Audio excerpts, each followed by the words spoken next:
For the last 2 years, the world has been stuck between drive and parking due to COVID, but 2021 was a successful year for the cricket fraternity. The Cricket Cranes qualified for the global qualifiers after 13 years, and the highest peak was the Baby Cricket Cranes side that qualified for the U19 Cricket World Cup in West Indies after 15 years.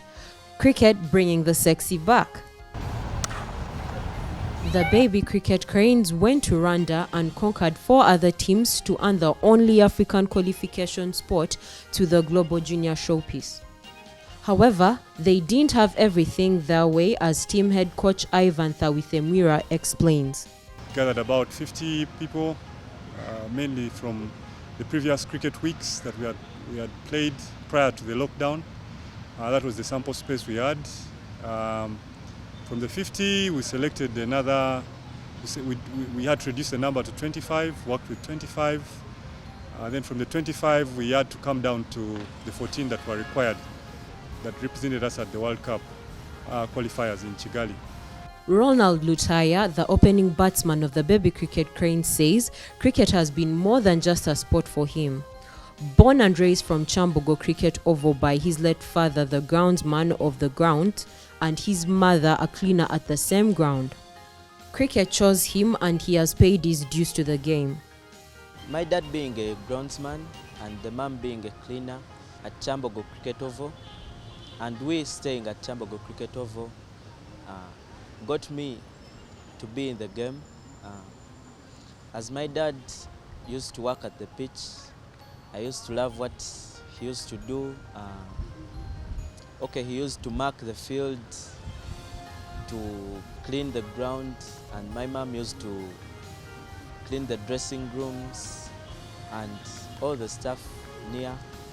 So with that, I picked interest from all the guys who used to play. I used to enjoy how they used to hit the ball, and I loved very much Mr. Chobe Arthur, who used to hit the ball very far, and me being a left-hander, I liked it very much.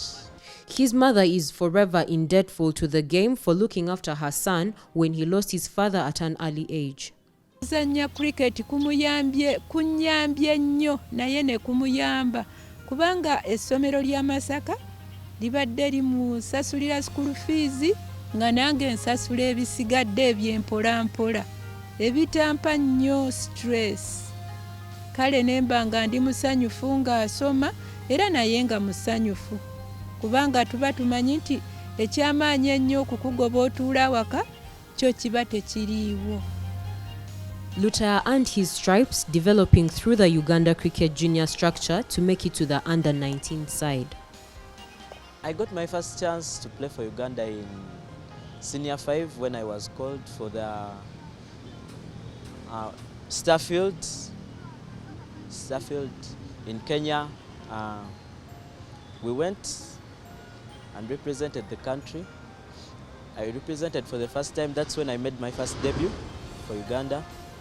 And since then, I've played all the other under-19s that Uganda has gotten involved in. Uganda will be in Group B alongside India, South Africa and Ireland, as the World Cup preparations have been taken a notch higher to make sure the boys match up with the best. Well, the preparations have been very simple, just to keep the tactics simple, also bowling well. Mentally, we need to be united with one accord to make sure that we chase a common goal, and that is to win.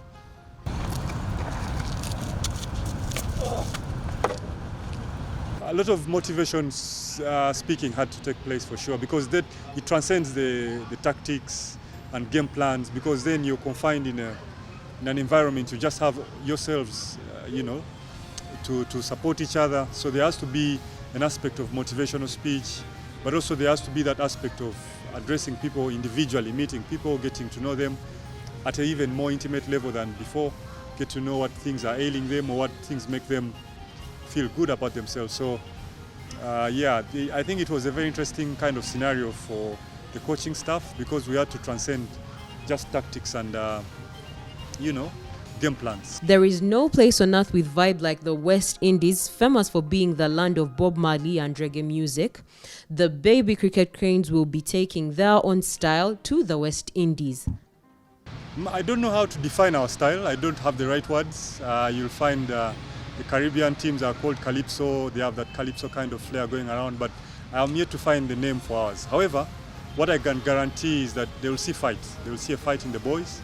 They will see boys going to the tilts, trying to fight for each other, trying to fight for our country. You'll not see anybody giving up so easily. So at the very least, I guarantee you guys are going to be fighting to the last man. Uganda has won 2 World Cup games against Canada in 2004 and Scotland in 2006, and at their third appearance, they will want to improve on that record. Both Ivan and Robinson are more ambitious in the team's goals without being arrogant. Our goal is to try and win the tournament. Australia is planning to do the same, India is trying to do the same. Whoever is going to show up is planning to do the same. And it would be unfair to the whole country for us to just say, okay, we are going to try and win one game and come back. It's unfair. And also given the preparations we've put in, I think the goal should be to try and win. The tournament, because it's at the moment it's even, it's the same for everyone. I'm telling the fans we're coming back with this trophy this time. We're not wasting time and we're not backing down. The World Cup is always an experience beyond the cricket oval, and the experience will certainly remain with the generation forever. There's so much to see in as far as history is concerned. Of course, being able to play at Brian Lara, arguably the greatest batsman to walk this planet, there's a lot you can glean from just hanging around these kind of environments. I'm sure there will be a lot of memorabilia to that effect, and possibly meet him and listen to what he has to say. Of course, he was here a couple of years ago, but it would be nice to meet him personally. There's a lot going. There are the Bravo brothers, there's Pollard, there's a few U19 World Cup winners as well. So there's a lot of history and a lot of knowledge to gather. The baby cricket cranes will leave Uganda on 2nd January 2022 and will kick off their World Cup on January the 15th against Ireland in Guyana, then move base to Trinidad and Tobago to take on South Africa on the 17th of January 2022 and India on the 18th of January 2022. Good luck to the boys, and we know they'll certainly make us proud.